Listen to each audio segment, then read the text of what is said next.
Thank you, Mr. Speaker, and thank you for the opportunity to address a number of issues facing my region. My question last year may at first glance seem a little strange. The retirement of Postmasters would not normally be a national issue. However, in 4 post office locations, that brings the possibility of permanent closure. With closures, my constituents may not be able to access things such as prescriptions, e-commerce, and financial services. On this issue, more needs to be done, but I do appreciate that some steps have been taken.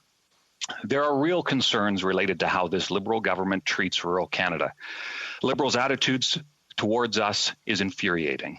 It seems at best it's indifferent, but more often than not, it's downright hostile. An example of the indifference is that I hear regularly from constituents who are simply told by government departments to go to a local federal service location for help. In some cases, that is more than 300 kilometers away. Like service delivery, rural connectivity is a huge concern. COVID has made this more relevant than ever. Although steps have been taken to address early challenges in broadband programs, I speak to rural ISPs, communities, and individuals who have shared that the program is simply not responsive to their needs.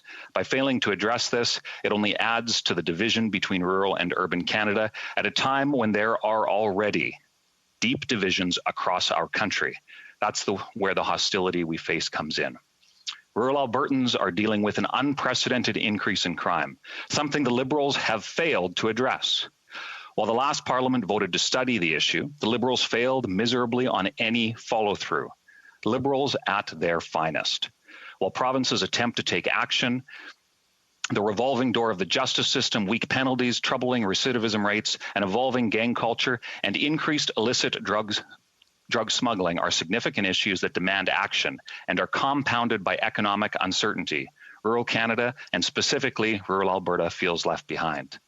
My constituents are fed up with a Liberal government that is more concerned about punishing law-abiding firearms owners than fighting crime.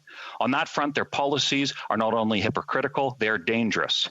Criminalizing hunters, sportsmen, farmers, and ranchers does nothing to help combat crime and emboldens the real lawbreakers. It is nothing more than a costly political move that is based on blind ideology. The evidence of this hypocrisy is when yesterday the Liberal NDP coalition voted against a Conservative measure to increase penalties against the real problem, smuggled guns and gang violence. These ideological attacks against rural Alberta have escalated in recent months. $170 a ton. More than 3 times what the Prime Minister promised the carbon tax would be. And now they say they have a national mandate to impose their tax. I can assure the Prime Minister he does not. He does not have that mandate in the region that I represent, nor in Alberta.